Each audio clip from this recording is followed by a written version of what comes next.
Olá, bem-vindos a mais um estudo do livro Obreiros da Vida Eterna.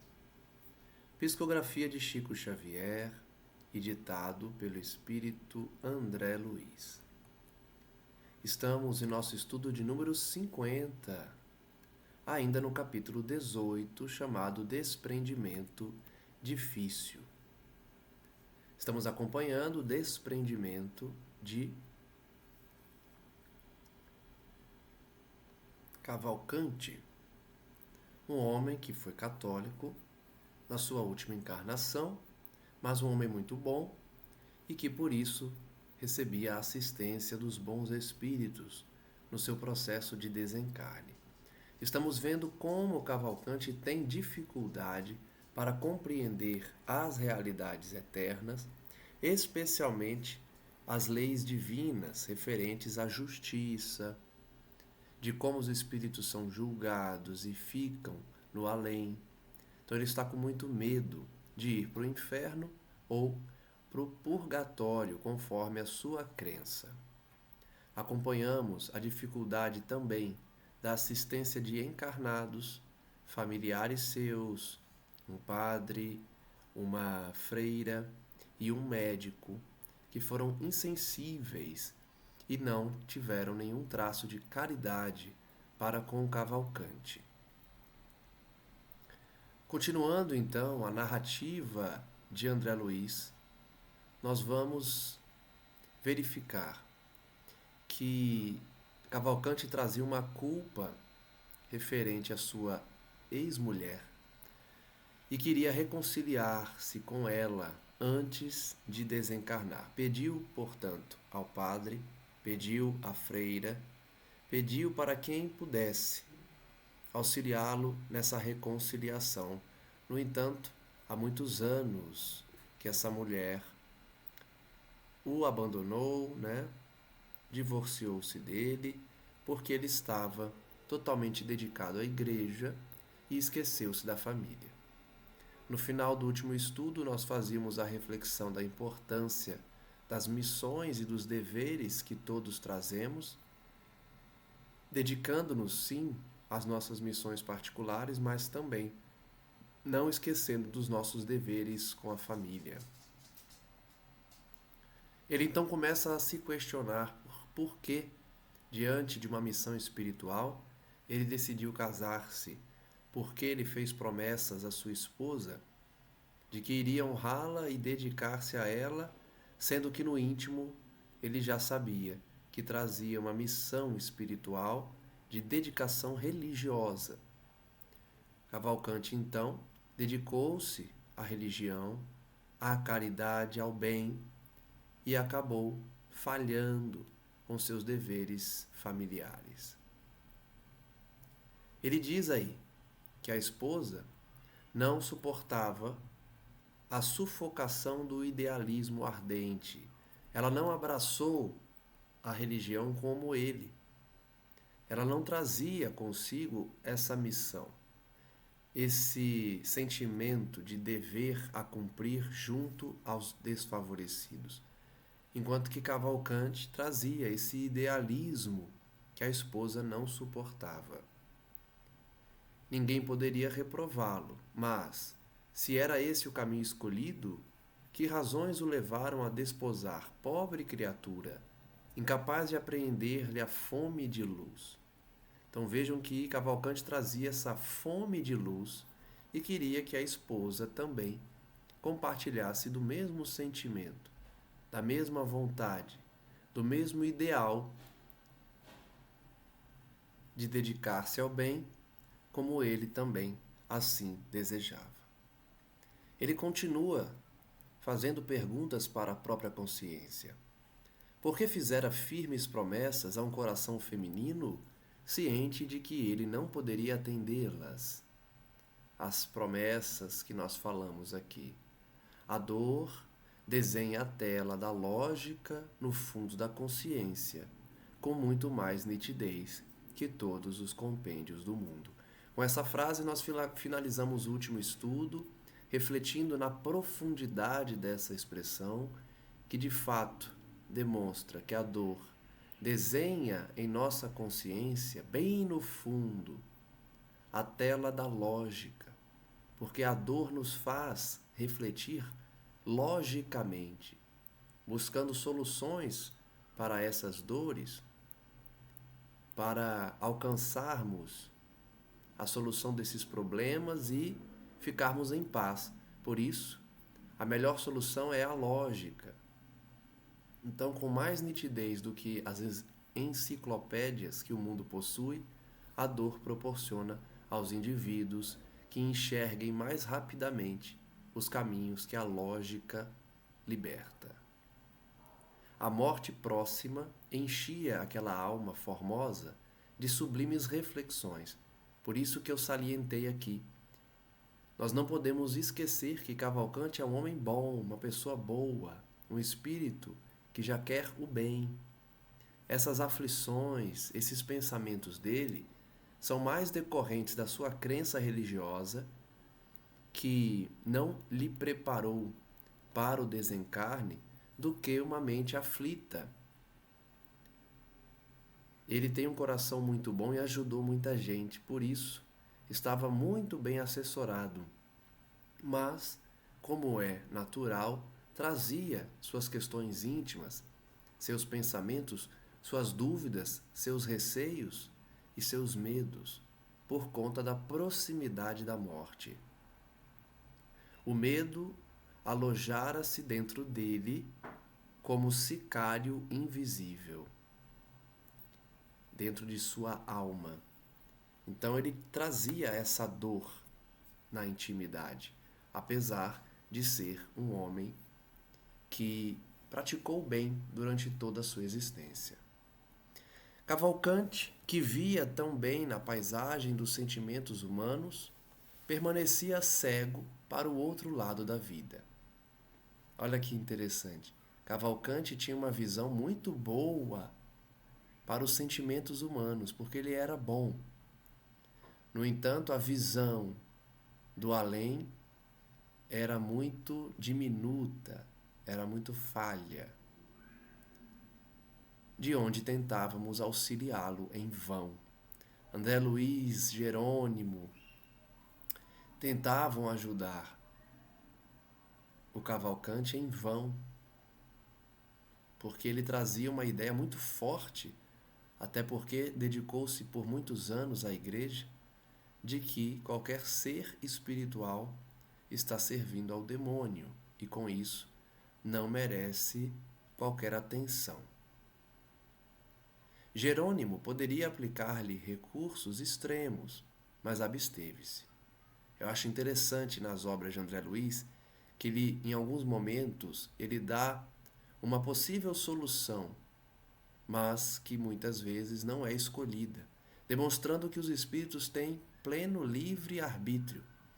Os mentores dos trabalhos podem aplicar o que bem entendem, mas, como eles são espíritos já amadurecidos, preparados, líderes desses grupos, eles tomam as melhores decisões. Mas, se Jerônimo quisesse, ele poderia sim tomar medidas extremas para acelerar o desencarne de Cavalcante e socorrê-lo. Mas ele não fez. Perguntado então por André Luiz acerca de seus infindos cuidados, explicou Jerônimo muito calmo: ninguém corte onde possa desatar. Olha que frase interessante. Se nós podemos desatar um nó, evitemos de cortar esse laço.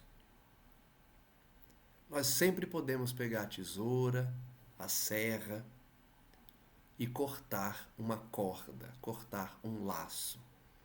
Mas se você pode desamarrá-lo com um jeitinho, priorize desatar esse nó do que cortá-lo. Jerônimo estava demonstrando a André Luiz que tratar Cavalcante com mais carinho, com mais paciência, desatando o nó devagar, era melhor do que cortar abruptamente, até mesmo de forma violenta, essa ligação de Cavalcante com o mundo físico. Mais uma vez, as obras demonstram como os bons espíritos nos amam, nos querem bem, se preocupam conosco, nos ajudam, bem pacientes. A resposta calou-me fundo. Debalde, porém, procurou-se prodigalizar ao doente a trégua do sono preparatório e reconfortador. Então, por mais que Jerônimo não optasse pelo corte do nó, Cavalcante não queria dormir. Eles não estavam conseguindo fazer Cavalcante dormir. Ele reagia insistente, sentindo a presença de André Luiz e de Jerônimo. De leve, fazia então apressados movimentos labiais, recitando orações em que implorava a graça de ver a companheira antes de morrer. Aqui, outra reflexão. Nós já estudamos como a oração do justo tem poder. Como a prece proferida por um coração sincero tem poder. E já vimos algumas situações em que alguém de coração bom faz pedidos incoerentes, faz pedidos que não deveriam estar sendo feitos por medo, por receios, por desejos. Então nós já tivemos alguns exemplos aqui de pessoas que fizeram pedidos, mas eram pedidos que não faziam bem para elas. Cavalcante, portanto, também orava, pedindo para continuar vivo até que pudesse ver a companheira. E como nós já estudamos também, esses pedidos são atendidos, porque a pessoa tem mérito, a pessoa tem um histórico de caridade. Muitas vezes esses pedidos são atendidos. Se não são atendidos na sua totalidade, interferem no processo, que é o que está acontecendo com Cavalcante. Nós não sabemos ainda se vão atender o pedido dele, se realmente a espiritualidade vai dar um jeito dessa companheira dele surgir lá no hospital e se encontrar com Cavalcante antes da sua morte. Nós não sabemos ainda. No entanto, já podemos verificar que esse pedido de Cavalcante estava, sim, tendo um efeito. Ele permanecia encarnado. O seu corpo começa a exalar um odor pútrido, porque ele já deveria ter desencarnado. Mas ele continua forçando a vida no plano físico. Bonifácio, então, faz a reflexão. Desventurado irmão, não sabe que a consorte desencarnou há mais de ano, num catre, vítima de uma infecção luética. Então nós já acabamos de confirmar, a informação de que essa companheira do Cavalcante já desencarnou por conta de sífilis, uma complicação de sífilis. Cavalcante não sabe da morte dessa companheira. Vamos ver então se a espiritualidade vai levá-la, já que ela está em espírito, vai levá-la para se encontrar com Cavalcante. Jerônimo não se moveu, mas lutei contra mim para não disparar interrogações, como sempre, André Luiz muito curioso. A torto e a direito, em busca de detalhes. André Luiz adora detalhes das vidas dos outros, né? Coibi-me felizmente, ele conseguiu se segurar, ele conseguiu segurar a língua para não sair perguntando detalhes, como ela morreu, como que ela pegou sífilis, quem estava com ela e o novo companheiro dela. Ela pensou no Cavalcante, ela tentou voltar. André Luiz queria saber tudo, todos os detalhes. Mas ele não fez nenhuma pergunta. A hora não comportava perguntas inúteis. Meu assistente, como se houvera recebido a mais natural das informações, dirigiu a palavra ao companheiro, recomendando: Bonifácio, nosso amigo não pode suportar por mais tempo a existência do corpo carnal. A máquina rendeu-se. Dentro de algumas horas, a necrose ganhará terreno e precisamos libertá-lo. Teima em agarrar-se à carne apodrecida e pede comovedoramente a presença da esposa. Então, Jerônimo fez um resumo do último estudo, né? Cavalcante, em processo desencarnatório, começa a apodrecer seu corpo, ele está forçando teimosamente a permanência e está pedindo em oração para ver a companheira. Já tentamos auxiliá-lo a desprender-se, afrouxando os laços da encarnação no plexo solar, mas ele reage com um espantoso poder. Até Jerônimo estava espantado com a força da vontade, com o poder que a vontade tem. Nós já estudamos aqui que o maior poder que existe para os espíritos realizarem feitos é a vontade. A gente ainda desconhece o poder que a vontade tem. Muitas vezes usamos desse poder sem perceber, mas a vontade tem uma força incrível. Jerônimo estava surpreso, estava espantado. Como Cavalcante resistia ao sono, resistia ao início do processo desencarnatório, tudo pela força da vontade. Um espantoso poder. Resolvi, em vista disso, abrir pequenos vasos do intestino para que a hemorragia se faça ininterrupta até a noite. Olha que curioso. Olha como a espiritualidade tem liberdade, tem autorização para realizar intervenções no nosso corpo físico. Lógico que Jerônimo está autorizado, Jerônimo tem conhecimento técnico, Jerônimo recebeu uma incumbência, um dever, uma tarefa de levar Cavalcante para o além. Por isso, ele tem essa liberdade de romper vasos, de interferir na saúde do corpo físico. Ele tem autoridade e autorização para isso. Ele provocou uma hemorragia, o rompimento de vasos do intestino, para que até a noite, quando eles fossem efetuar a liberação, Cavalcante já estivesse com uma hemorragia em estágio avançado. Quantos doentes nos hospitais, hein? Passam por intervenções da espiritualidade e os médicos acham que é a natureza agindo, é a doença. De fato, né, a origem está na doença. Mas quantas intervenções são realizadas todos os dias que os encarnados não fazem ideia? Peço a você trazer-lhe a companheira desencarnada por instante até aqui. Então, de fato, como eu imaginava, eles vão levar a companheira de Cavalcante para encontrar-se com ele, já que ela está desencarnada.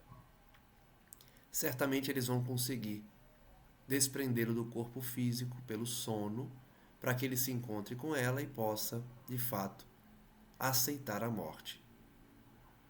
O enfraquecimento físico acentuar-se-á vertiginosamente, de hora em diante, e com o espaço de algumas horas, as percepções espirituais de Cavalcante se farão sentir.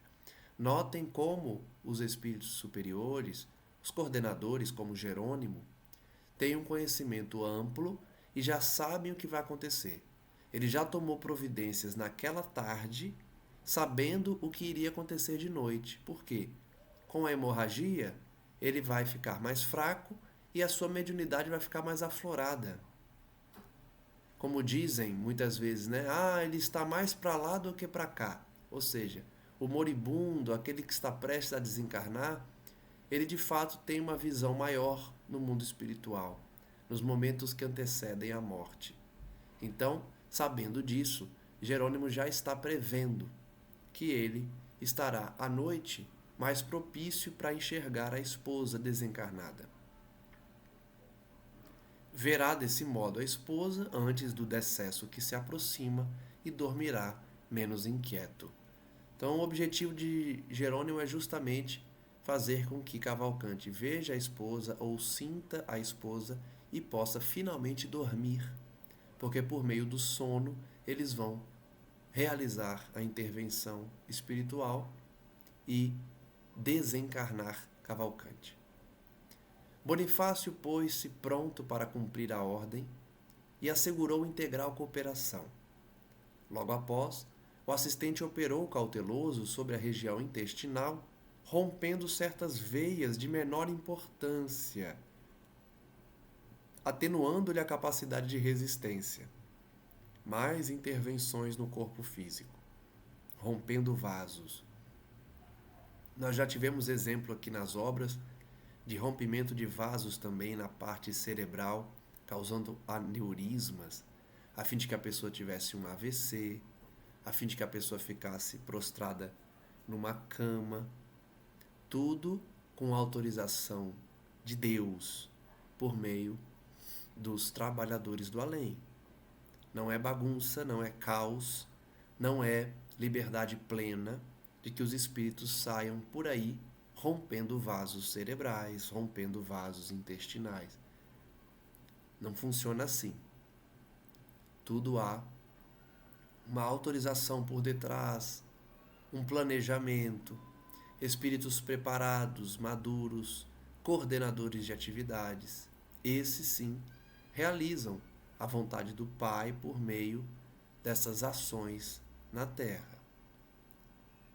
Ausentar-nos-íamos por breves horas, considerando que o relógio assinalava poucos minutos além do meio-dia. Antes, porém, de nos afastarmos, observando o quadro emocionante da enfermaria gratuita a que o moribundo se recolhera, perguntei a Jerônimo admirado: já que o nosso tutelado se enfraquecerá, a ponto de fazer observações no plano invisível aos olhos mortais, chegará a ver também as paisagens de vampirismo que me impressionam no recinto? Olha só. Mais uma situação que André Luiz faz uma menção aos espíritos vampirizadores, sem dar maiores detalhes. Quantas vezes eu falo aqui no estudo de narrativas de André Luiz em que ele não pode descrever as figuras monstruosas que estão no além. Figuras que cruzam seu caminho no umbral, figuras que se reúnem ao redor da casa transitória Fabiano para atacar, figuras que estão no plano físico vampirizando corpos no cemitério e agora figuras que estão vampirizando nos hospitais públicos. André Luiz pergunta a Jerônimo. Cavalcante vai ampliar sua visão espiritual. Ele vai ver esses espíritos vampirizadores que eu estou vendo agora. Só que notem que André Luiz não descreve. Ele só faz a menção. Ele também vai enxergar o que eu estou vendo nesse momento. E aí ele dá uma dica. São paisagens de vampirismo. A gente só pode imaginar o que ocorre, né? Nesses salões, nesses locais de atendimento coletivo nos hospitais. Jerônimo responde: sim. Mas terá energia suficiente para tudo ver sem perturbar-se? Não posso garantir, respondeu sorrindo Jerônimo. Olha só, faz parte da expiação e também do processo desencarnatório de alguém que não se preparou, enxergar o mundo espiritual e, por consequência, enxergar paisagens que podem trazer medo, terror. Então, Jerônimo não podia garantir se Cavalcante ia continuar equilibrado vendo aquelas figuras. Do que a gente conhece de Cavalcante, ele vai achar que é o quê? Demônios, né? porque ele tem criação católica. Quando ele tiver com a visão mediúnica ampliada, por conta da operação que Jerônimo fez, especialmente pela proximidade da sua desencarnação, ele vai ver espíritos vampirizadores, montados nas pessoas ao lado dele, sugando energia de pessoas em outros leitos. Certamente ele vai achar que está no purgatório, no inferno, né?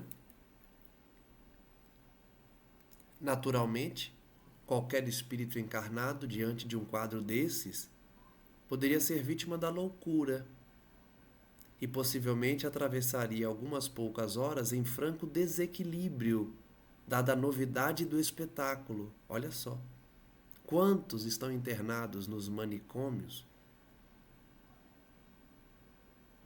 porque simplesmente estão vendo o mundo espiritual. Não são os chamados loucos, os alienados mentais. São médiums que estão vendo um espetáculo sombrio que acontece na Terra, no além, de espíritos vampirizadores, monstruosos, maus, e acham que enlouqueceram, ou as pessoas ao redor delas acham que elas enlouqueceram, porque elas começam a descrever, começam a fugir, começam a gritar de medo. Vejam o que Jerônimo está dizendo, é natural que uma pessoa aqui da Terra, se visse um quadro de vampirismo, começasse a enlouquecer. Por isso a responsabilidade da mediunidade, hein? Por isso o médium precisa ser equilibrado, precisa conhecer, estudar, para quando se deparar com um quadro desse, saber o que fazer, saber quem são esses espíritos, por que eles estão fazendo aquilo ali. Quem estuda consegue entender. Eu mesmo não sou médium a ponto de ver esses quadros. Mas, como eu estudo, como eu leio, eu sei que são espíritos presos à matéria, que são espíritos que se alimentam desses fluidos, se alimentam energeticamente desses fluidos, que estão vagando na Terra, procurando essas oportunidades para adentrar os lares que não oram, para grudarem, se assim a gente pode falar, naqueles que estão sintonizados com eles. Então a importância do estudo e do equilíbrio do médium também é para isso, para não enlouquecer vendo esses quadros no plano espiritual. Quando a luz aparece em determinado plano, onde a criatura esteja apta para ver, tanto se enxerga o pântano como o céu. Olha só que lição.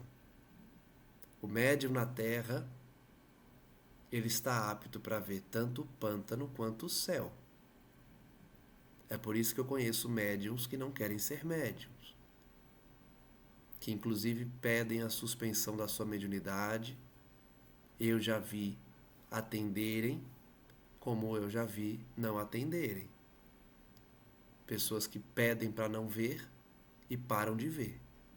E outras que imploram para não ver, mas continuam vendo.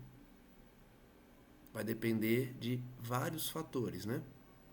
No entanto, a mediunidade na Terra é assim. O médium vê tanto o céu quanto o pântano.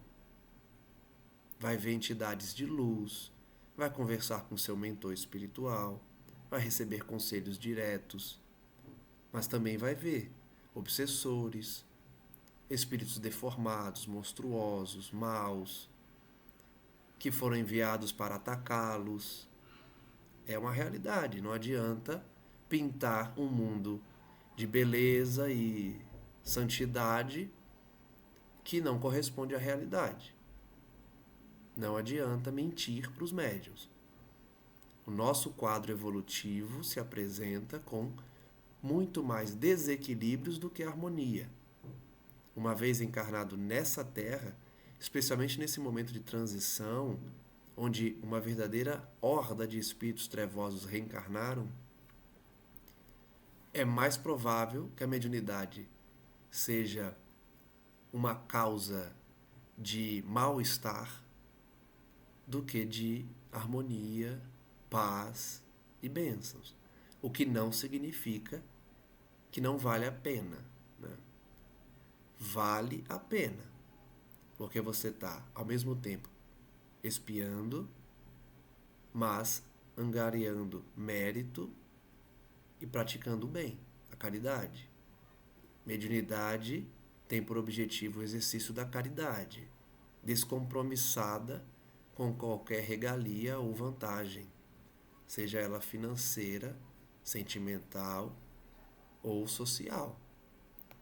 O médium que observa esses princípios de prestar a caridade sem interesse, qualquer que seja, ele está aproveitando de uma oportunidade santificada de serviço no bem, e com isso está ganhando mérito e simpatia dos bons espíritos.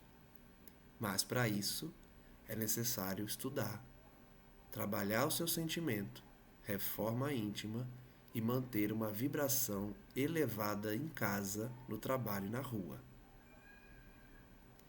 Então, Jerônimo ensina: o médium na terra vê tanto o céu quanto o pântano. Questão de claridade e sintonia, simplesmente. Simplesmente. Vejam que a resposta é simples.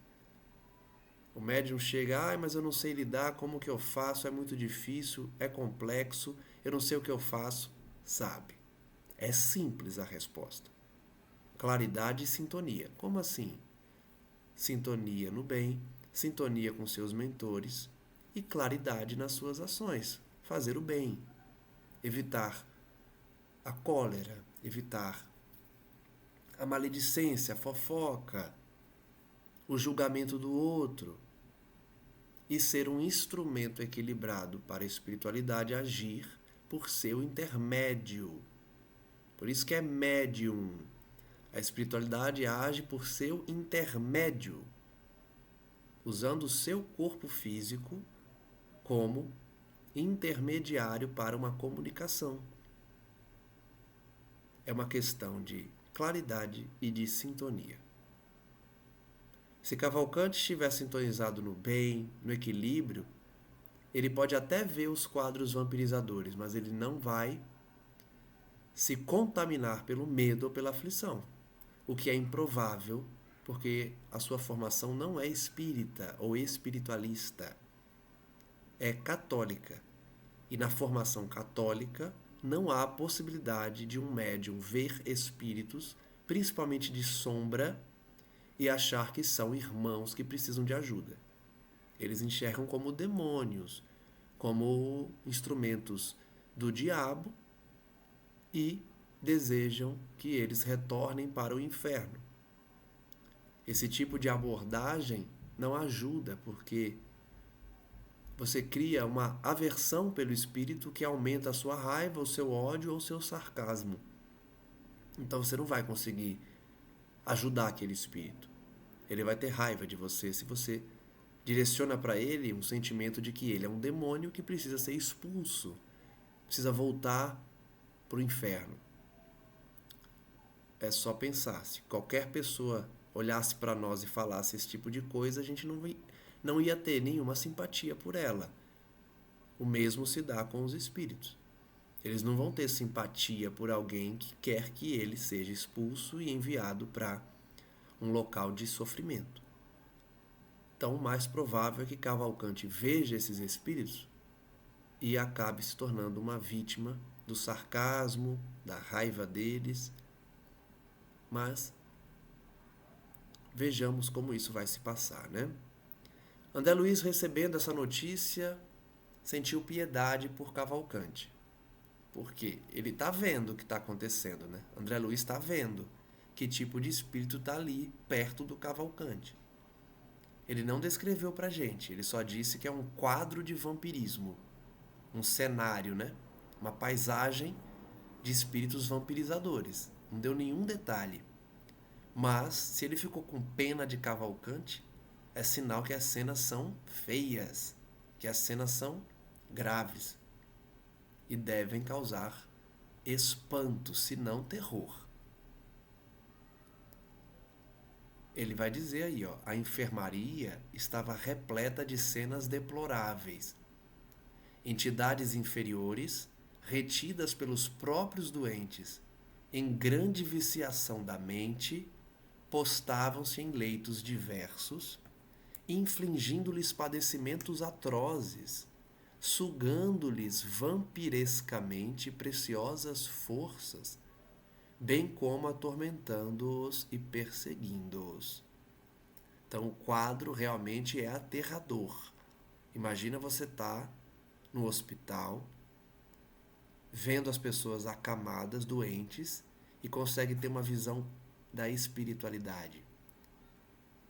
Uma verdadeira bagunça, espíritos sombrios, maus, deformados, causando sofrimento àquelas pessoas, sugando suas energias, suas forças, além de atormentar e perseguir.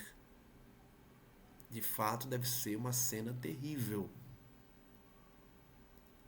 Desde o serviço inicial do tratamento de Cavalcante, desagradaram-me tais demonstrações naquele departamento de assistência caridosa.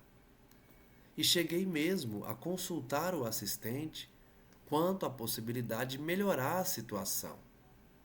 Mas Jerônimo informou, sem estranheza, que era inútil qualquer esforço extraordinário, pois os próprios enfermos, em face da ausência de educação mental, se incumbiriam de chamar novamente os verdugos. A gente já teve essa lição aqui, em outras obras, inclusive de médiuns que vão à reunião mediúnica dentro do centro espírita ou que estão em processo de obsessão e, quando entram no centro e são desligados os obsessores, a pessoa sente falta. O obsidiado fica chamando de volta o obsessor, porque já se acostumou com aquela energia e passou a desejar aquela energia, aquela presença. Começa a fazer falta para ela. Nós já vimos isso aqui, em outras obras, né? De novo a lição se repete. Não adianta afastar esses espíritos desses quartos do hospital, porque os doentes chamam eles de volta por meio de suas mentes viciadas, de suas mentes deseducadas. Fica novamente uma lição importantíssima para nós cuidarmos da nossa mente, da nossa casa mental, fazer higienização dela por meio da oração, leitura edificante, músicas que trazem harmonia para casa, estudos que estamos fazendo. Tudo isso são exercícios. Vocês acham que eu também não preciso? Só porque eu estou falando da doutrina? Pelo contrário, eu sou o que mais precisa. Então eu também tenho essa luta constante de manter a sintonia, de elevar minha sintonia, de levantar quando cair e de buscar essas ferramentas aqui. Para quê? Para que a minha casa não se torne como esse cenário no hospital. Qualquer um entra aqui, espírito arruaceiro que quer acabar com os trabalhos, espíritos que são enviados por outras pessoas que querem me prejudicar, espíritos que estão vagando e sintonizam com algum tipo de viciação que eu posso estar produzindo aqui dentro e entram na casa. Então a proteção vem por meio da nossa atitude, especialmente mental. Aqueles doentes, ainda que pudessem ser auxiliados, minutos depois já estariam rodeados novamente, porque a viciação mental atrai e mantém esses espíritos junto deles. A ausência de educação mental atrai os verdugos, os perseguidores, atraindo-os para suas mazelas orgânicas, ou seja, do corpo físico, só nos competindo irradiar boa vontade e praticar o bem, tanto quanto fosse possível, sem, contudo, violar as posições de cada um. Essa última parte é importante porque demonstra o livre-arbítrio que Deus concedeu a todos. A espiritualidade não viola as posições de cada um, as escolhas de cada um. Como as mães educam seus filhos e orientam seus filhos, a espiritualidade também nos orienta, nos aconselha. Mas nós temos liberdade de escolha. A gente sintoniza com quem a gente quiser. E, pelo conhecimento espírita, pela experiência que possuo, posso afirmar: quanto mais envolvido você está, mais difícil é sair. Por isso a vitória é grandiosa quando alguém, depois de anos de obsessão, consegue se libertar. Porque é muito difícil. Você não quer mudar de sintonia, você muda por alguns minutos, mas volta. Você repete as mesmas ações, você escuta as mesmas sugestões e cai no mesmo erro. Então, quanto mais envolvido estiver por um espírito perseguidor ou viciado, mais difícil é se desvencilhar dele. Portanto, aproveitemos as oportunidades que nós somos desligados desse contato. Aproveitemos os momentos que a espiritualidade desliga essa ligação, rompe essa ligação com espíritos trevosos, para a gente segurar essa sintonia elevada, para que eles possam ser atendidos também, possam ser libertados, sigam seus caminhos e nós vamos nos desvencilhando um a um dos nossos adversários e dos nossos obsessores, que certamente existem. É ilusão pensar que a gente não tem mais obsessores, né? A gente pode não ter, por exemplo, um obsessor ferrenho, um perseguidor que quer exterminar nossa existência. No entanto, todos possuem alguma companhia que muitas vezes não tem ligação no passado, mas se afeiçoam à nossa rotina, às nossas atitudes e pensamentos, que é justamente a lei da atração e lei de sintonia. Tem espírito que escuta nossos pensamentos e dá risada, gosta e fica junto de nós. Complementa a piadinha que a gente fez na cabeça, dá sugestões, a gente dá risada também, achando que somos nós que estamos criando aquela piada. Muitas vezes são influências espirituais. E aí, a depender do relacionamento que a gente cria, esses espíritos ficam junto de nós por muito tempo. Por isso é importante também aproveitar essas oportunidades para que esses irmãos escutem a palavra. Por exemplo, eles ficam junto de nós por algum motivo qualquer. E aí a gente começa um estudo desses.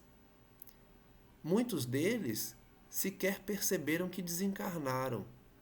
Então eles começam a ouvir sobre o mundo espiritual. E isso ajuda. Então, mesmo que tenhamos ligações com esses espíritos, também se constitui uma oportunidade de fazer o bem. Porque, quem sabe, a gente não consegue libertar algum deles, né? Continuando então, André Luiz aprendeu com Jerônimo, mais uma vez, a lei de sintonia, como ela se aplica, e como a espiritualidade fica limitada em sua ação pela vontade de cada um, pela educação mental que cada um apresenta e pelos hábitos que cada um estimula, cria, condiciona. Confesso, diz André Luiz, que experimentava enorme dificuldade para desempenhar os deveres que ali me retinham. André Luiz confessa pra gente, olha, estava difícil trabalhar ali naquele hospital. Estava muito difícil eu cumprir os deveres de dar passe em Cavalcante, de inspirar bons sentimentos e pensamentos para ele. André Luiz estava tendo uma grande dificuldade. Por quê? As interpelações de infelizes desencarnados atingiam-me insistentemente. Enquanto André Luiz estava ali, os espíritos ao redor, grudado em outros doentes, perseguindo, atormentando outras pessoas, ficavam falando com André Luiz, fazendo pergunta para ele, se dirigindo a ele. Imagina você tentando se concentrar num quarto de hospital, num salão de hospital, tentando se concentrar no seu doente ali, no seu familiar, e em volta tá uma arruaça, uma gritaria, palavrões, chacota, ironia. É difícil, como que você vai se concentrar? Mas não só isso, André Luiz diz, eles pediam benefícios, olha só. Porque André Luiz devia aparentar como médico, né? André Luiz foi médico na última encarnação, durante essa obra aí, né? Tendo por referência essa obra. E ele devia estar com uma roupa que lembrava roupa de médico. Então, também devia ter espírito pedindo coisa para ele. Doutor, eu preciso disso. Doutor, você pode receitar tal remédio para mim? Pediam benefícios, reclamavam melhoras, explodiam em reclamações sem fim. Imagina que André Luiz não deve ter ouvido ali. Sereno e forte, Jerônimo conseguia trabalhar de mente centralizada na tarefa, inacessível às perturbações exteriores. Olha a diferença de André Luiz para Jerônimo. André Luiz estava perturbado, não conseguia se concentrar. Começava a se concentrar, alguém gritava alguma coisa, ele olhava, né?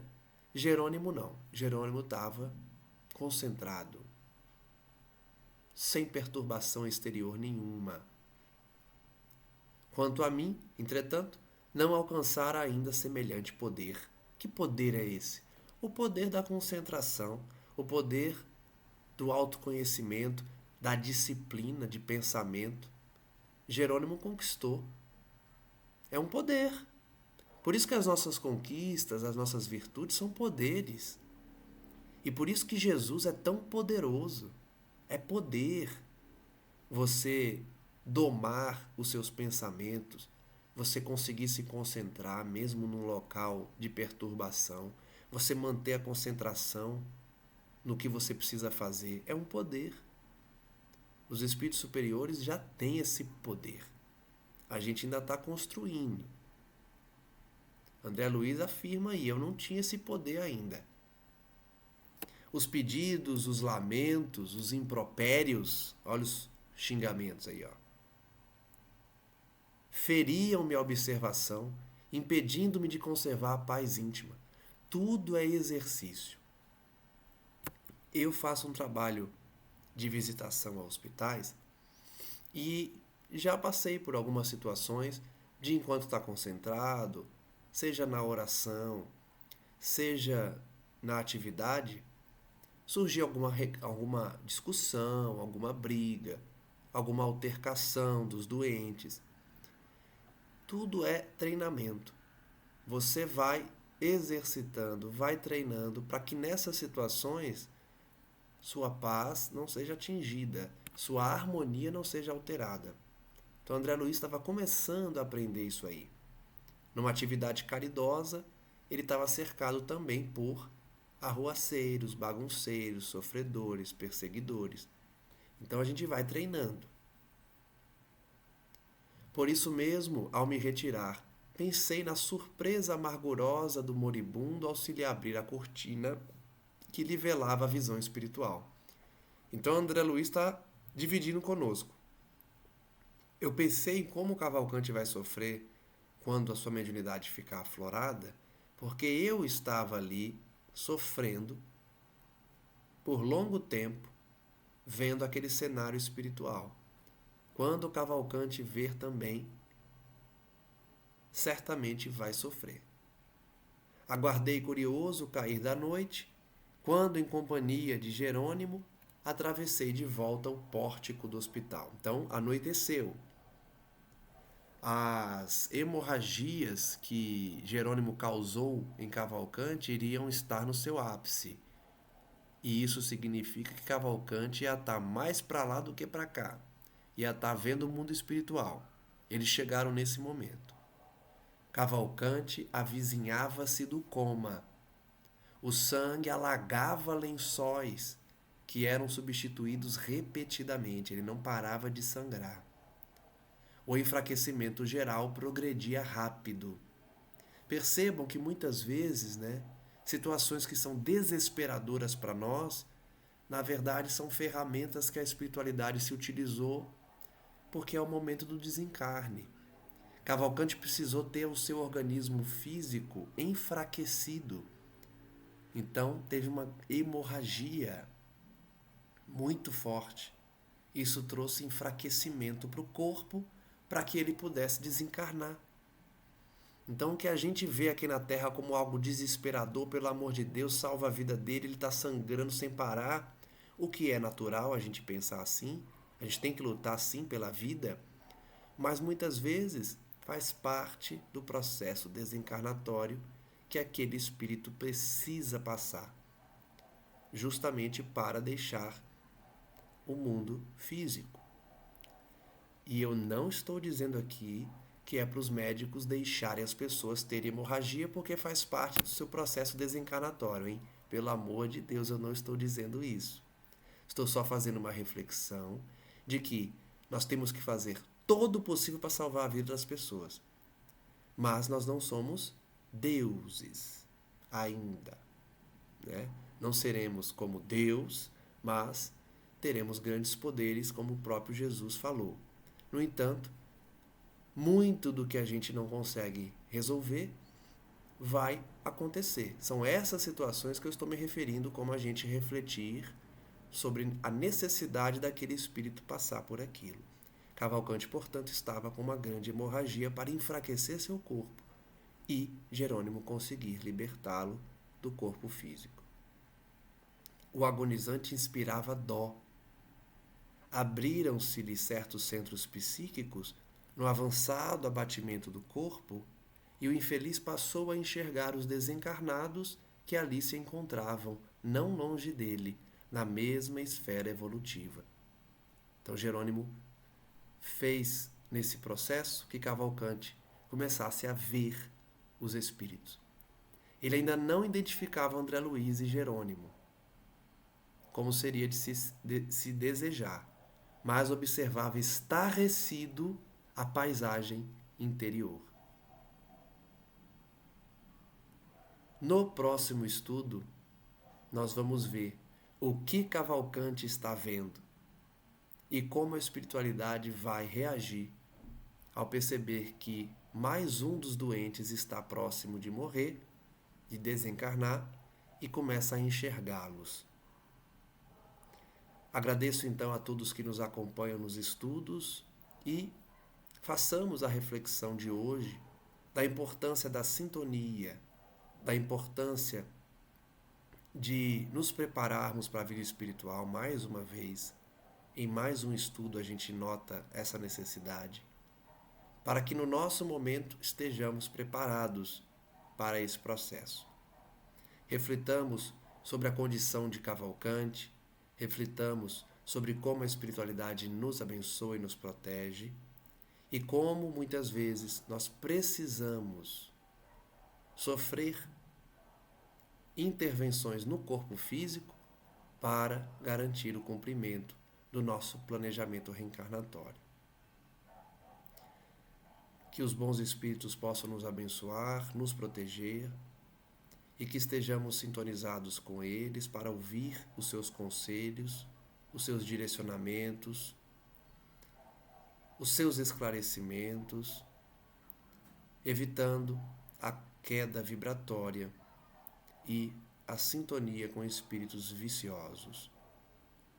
Pedimos a esses irmãos que não nos abandonem, que possam estar conosco, nos auxiliando a mantermos uma sintonia de elevação espiritual e que nos momentos de fraqueza eles possam fazer o possível para que o nosso livre-arbítrio nos faça retornar até eles, sintonizando novamente com essas esferas de trabalho, caridade, dedicação ao bem e consciência no dever. Que essa energia possa alcançar os nossos irmãos que nos escutam, especialmente aqueles que estão passando por provações, expiações, para que tenham a consciência de que tudo ocorre conforme a vontade do Pai e que o que está fora do nosso alcance devemos entregar a Ele, aceitando os seus desígnios e fazendo todo o possível para expiar com resignação, com harmonia interior e paz no coração. Graças damos a Maria Santíssima, Mãe das Mães, e que a sua falange bendita dos servos de Maria continue a nos auxiliar nos momentos de desafio, de dor e de queda moral, para que não percamos essas companhias tão valiosas de espíritos amadurecidos e que nos auxiliarão no processo de redenção individual e coletiva da humanidade. Tenhamos forças, persistência no bem, para passarmos pelos desafios que estamos todos sujeitos nesse momento de transição e que todos juntos possamos dar esse passo evolutivo para um novo mundo que se aproxima. Graças a Deus, graças a Jesus Cristo, nosso Senhor, e que a paz que emana dele possa envolver a cada um na sua necessidade. Retornando para o próximo estudo, convictos de que o conhecimento espírita nos auxiliará nesse processo também de despertamento espiritual. Graças a Deus, que assim seja, e até o próximo estudo.